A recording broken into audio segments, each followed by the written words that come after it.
नमस्कार। आज हम लोग इस टॉपिक के बारे में पढ़ेंगे, वो है difference between central bank and commercial bank. ठीक है, इसके प्रीवियस वाले क्लास में हम लोग पढ़े थे कि what is central bank and what is the function of central bank. ठीक है, तो चलिए शुरू करते हैं। ये जो डिफरेंसेज है केंद्रीय बैंक और व्यापारिक बैंक में जो अंतर है, ये आपका पिछले बार की तरह बता रहे हैं। ये क्या है, आपका बीकॉम पार्ट 2 का सिलेबस है और 12th का तो है ही भाई। ठीक है, चलिए शुरू करते हैं। देखिए ये जो डिफरेंसेज है कमर्शियल बैंक और सेंट्रल बैंक में, देखिए ये जो साइड है ना, ये है आपका सेंट्रल बैंक। कौन सा बैंक है? सेंट्रल बैंक है। और ये जो साइड है ये है आपका कमर्शियल बैंक।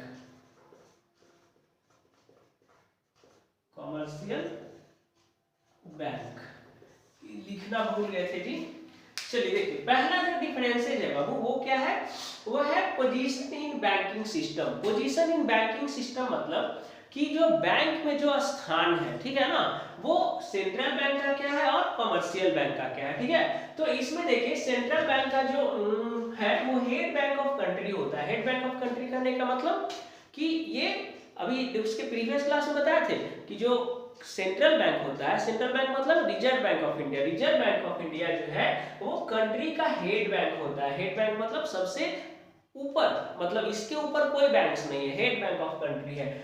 और ये जो है parts of whole banking system. और ये जो कमर्शियल बैंक होता है ये संपूर्ण बैंकिंग प्रणाली का, संपूर्ण बैंकिंग सिस्टम का क्या होता है? एक अंग होता है, एक पार्ट होता है। नेक्स्ट है ऑब्जेक्ट। ऑब्जेक्ट मतलब उद्देश्य।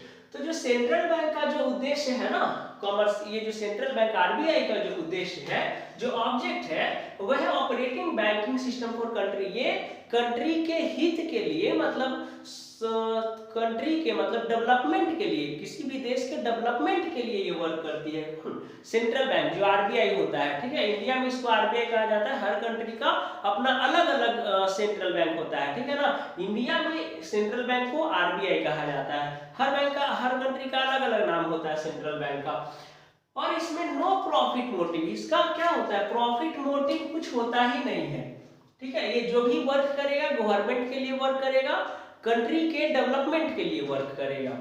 नेक्स्ट है, इसका एकमात्र मोटिव होता है प्रॉफिट मोटिव। बताया ना कि सबका सब बैंक चोर होता है। ठीक है, जो आपका बैंक में पैसा ज्यादा रखिए तब प्रॉब्लम है, बैंक में पैसा ज्यादा कम रखिए तो आपको क्या होगा? मेंटेनेंस चार्ज लग जाएगा, है ना, मतलब कैश कम रखने के एवज में आपको चार्ज काट लेगा। ज्यादा ट्रांजेक्शन करते हैं तो चार्ज काट लेगा। तो भाई ऐसा करो, बैंक रखवे मत करो, काहे के लिए पब्लिक को बार बार परेशान करो। एक बार लिमिटेशन, मतलब एक बार नोटिस बना दो भाई कि मतलब साल भर में इतना पैसा भिखारी के तरह हम ले लेंगे, सीधा बात। ठीक है, आगे नेक्स्ट है number of bank. Only one bank कहता है सेंट्रल बैंक मतलब आरबीआई, ठीक है ना, भारत में जो है सेंट्रल बैंक किसी कंट्री में एक ही होता है, only one central bank except America 13 banks. America में कितना बैंक्स है? सेंट्रल 13 बैंक्स है। ये हम पॉइंट आपको प्रीवियस क्लास में बता चुके थे, है ना। तो इसमें नंबर ऑफ बैंक में सेंट्रल बैंक किसी भी कंट्री का एक ही होता है एक्सेप्ट अमेरिका। अमेरिका को छोड़ दीजिए क्योंकि वहां पे 13 बैंक्स है। समझिए वहां का जीडीपी कितना स्ट्रांग होता होगा, वहां का नेशनल इनकम कितना ज्यादा होता होगा कि एक बैंक से हैंडल नहीं हो पाता है, तब ना 13 बैंक है जी। कोई शौक से थोड़ी ना 13 बैंक करेगा। हम लोग 2016 में जब हम लोग ग्रेजुएशन का एग्जाम दिए थे 16-17 में, उस टाइम 16 में, हाँ 16 में, तो ये 16-17 है, तो उसमें हम लोग के सर टैक्स वाले बताए थे कि इंडिया का नेशनल इनकम 20,000 करोड़ था सेविंग, और अमेरिका का उसी टाइम में नेशनल सेविंग 1,33 करोड़ रुपीज था। ठीक है, यहाँ का कितना था? 20,000 करोड़। और उस टाइम जो मतलब जो डेटा जो दिया हुआ था तो उसमें 1,33,000 करोड़ था। समझिए इंडिया से कितना गुना ज्यादा था। ठीक है, तो अमेरिका में जो 13 बैंक्स है वो केवल सेंट्रल बैंक है, वो केवल शो ऑफ करने के लिए नहीं है, वहां का नेशनल इनकम इतना ज्यादा है, ठीक है ना, डेवलपमेंट है, जीडीपी वहां का बहुत ज्यादा है। ठीक है, इस वजह से इतना सारा बैंक है, उसको हैंडल करता है। आगे इसमें नो लिमिट ऑफ नंबर है ना, कमर्शियल बैंक में नंबर है ही नहीं, बताया था ना, बहुत सारा बैंक है जी, है ना। इलाहाबाद बैंक हो गया, पंजाब नेशनल बैंक हो गया, स्टेट बैंक ऑफ इंडिया हो गया, सेंट्रल बैंक हो गया, बैंक ऑफ बड़ौदा हो गया, यूको बैंक हो गया, है ना, बहुत सारा, कॉर्पोरेशन बैंक हो गया, आईडीबीआई बैंक हो गया, आईसीआईसीआई बैंक हो गया, एकदम नो लिमिट भरा हुआ है, ठीक है ना। जहां देखिएगा, जहां 4 गो एटीएम आपको नुक्कड़ पे मार्केट में अगर आप जाइएगा तो 10 गो बैंक का एटीएम दिखेगा, है ना। वो अलग चीज है कि भले उसमें पैसा नहीं रहे, वो अलग चीज है, ठीक है, लेकिन आपको एटीएम हर जगह मिलेगा। देखिए, relation with public, central bank में no direct relation with public, आप पब्लिक के साथ डायरेक्ट रिलेशन नहीं रख सकते। दैट मीन्स कि पब्लिक इसमें डायरेक्ट जो है पैसा जमा और निकासी नहीं कर सकता है, लेकिन कमर्शियल बैंक में डायरेक्ट रिलेशन विथ पब्लिक, इसमें जो है पब्लिक डायरेक्टली पैसा को डिपॉजिट कर सकता है, विड्रॉल कर सकता है, ठीक है। आगे ऑनरशिप, सेंट्रल बैंक का जो ऑनरशिप होता है, सेंट्रल बैंक में जो ऑनरशिप होता है वो किसका होता है, गवर्नमेंट का होता है, ठीक है। यानी कि इसमें जो ऑनरशिपिंग, इस पे जो अधिकार है वो किसका होगा, गवर्नमेंट का होगा।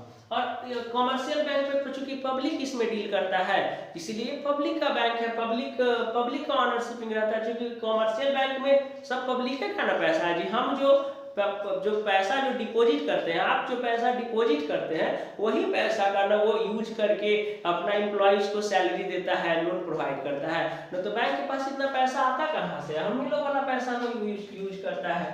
बैंकर्स, बैंकर्स ये क्या होता है, बैंकर, बैंकर में क्या होता है, ये गवर्नमेंट का बैंकर है ना। ये जो बैंक है वो किसका बैंक है, गवर्नमेंट का बैंक है।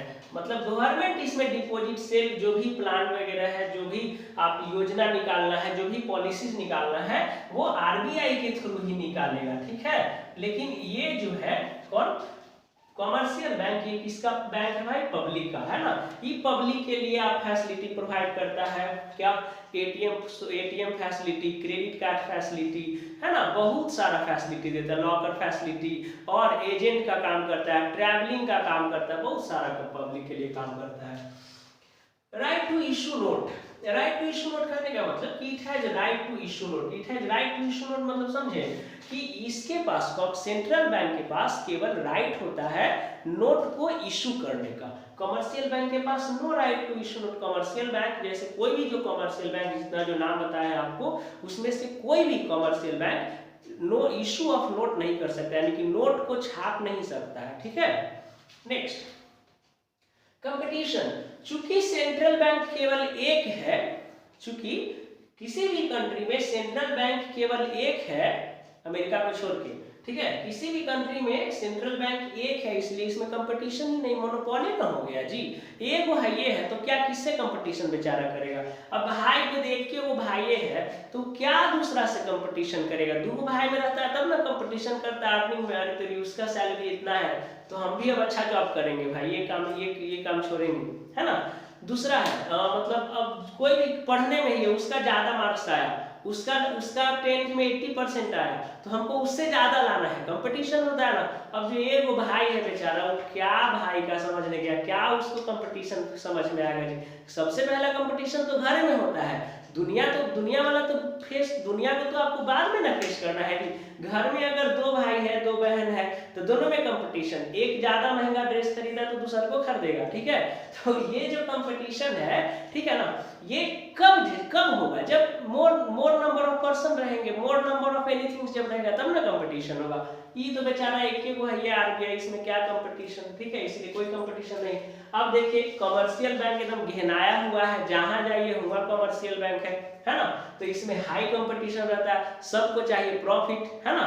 जितना ज्यादा प्रॉफिट कमाएगा तब ना, और मतलब उसका जो है रैंक, जैसे अभी स्टेट बैंक क्या है, कमर्शियल बैंक में सबसे टॉप पे चल रहा है, तो सब कमर्शियल बैंक सोचता है कि हम भी टॉप पे रहे, ठीक है ना। तो इसलिए इसमें एकदम हाई कंपटीशन हो जाता है। सब बच्चा चाह रहा है कि हमको 99% आए, सब बच्चा चाह रहा है कि हमको आईआईटी में ही सिलेक्शन हो जाए। तो बताओ भाई पढ़ाएगा कौन।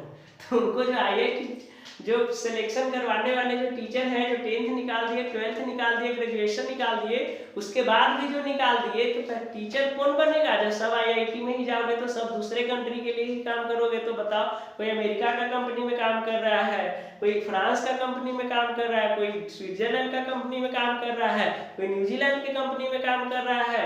अरे इंडिया के लिए भी तो काम करो, इंडिया को भी तो डेवलप करो। ठीक है।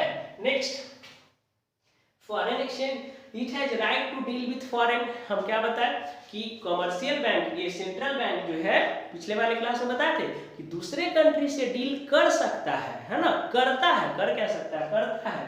लेकिन कमर्शियल बैंक दूसरे कंट्री से डील नहीं करता है, no right to deal with foreign. ठीक है। नेक्स्ट पॉइंट है एडवाइजर। ये क्या है, ये सेंट्रल बैंक मतलब आरबीआई भारत में वो क्या करता है, गवर्नमेंट को एडवाइस करता है कि आप क्या सही कर रहे हैं, क्या गलत कर रहे हैं। जैसे यहाँ का एक प्रधानमंत्री है, 5वां फेल है, खुद तो जाहिल है ये है, अभी उसका मोटिव है कि हम पूरे इंडिया को जाहिल बनाएंगे। इसका सबसे अच्छा एग्जाम्पल देखिए, रेल अभी चल रहा है, ट्रेन चल रहा है, एरोप्लेन को आप रोके नहीं है, ट्रेन को आप नहीं स्टॉप किए हैं। ठीक है। ठेका चल रहा है, दारू वाला ठेका में लाइन लगा के लोग कर ले रहा है।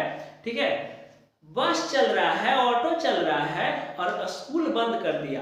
तो एक जाहिल आदमी जब 5वां फेल देश का प्राइम मिनिस्टर बन जाता है ना, तो देश के साथ यही होगा। ठीक है ना। इसीलिए आदमी जो है, पहले लोग जो है बैरिस्टर लोग, वकील लोग देश का प्राइम मिनिस्टर बनते थे। ठीक है। आज क्या है, एक मतलब चाय बेचने वाला आदमी प्रधानमंत्री बन रहा है। तो हम ये नहीं कह रहे कि चाय बेचने वाला गरीब आदमी प्रधानमंत्री नहीं बन रहा है, बनना चाहिए, लेकिन 5वां फेल जाहिल नहीं ना बनना चाहिए। वो खुद पढ़ा लिखा नहीं है, दुनिया को भी ऐसे मतलब इंडिया को भी नहीं पढ़ने दे रहा। स्कूल बंद करने का क्या लॉजिक है, हमको समझ में नहीं आ रहा है। अगर स्कूल नहीं बंद होता तो जितने जो भी टीचर आज ऑनलाइन जो पढ़ रहे हैं वो नहीं पढ़ाते। और ये कोई हमको प्रूफ करके नहीं बता सकता है कि ऑनलाइन से ज्यादा ऑफलाइन में बच्चा को ज्यादा समझ में आता है, चाहे हम यहाँ कितना भी अच्छा से पढ़ाएं, अगर यही बच्चा को हम सामने फेस टू फेस पढ़ाएंगे तो उसको ज्यादा समझ में आएगा। ठीक है।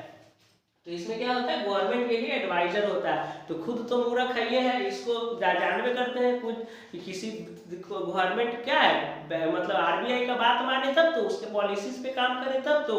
उर्जित पटेल जो थे, या उसके पहले कौन थे, रघुराम राजन थे, इंडिया छोड़ के क्यों दूसरे कंट्री में रहने लगे, क्यों उनका ये जो है आरबीआई के गवर्नर से, चीफ से हट गए। यही सब रीजन है, सरकार के साथ उनका बनता नहीं था। ठीक है। ये जाहिर सरकार देश को बर्बाद कर रहा है, और आने वाले टाइम में अगर अगला बार जीत गया तो देश का और लुटिया डुबाएगा।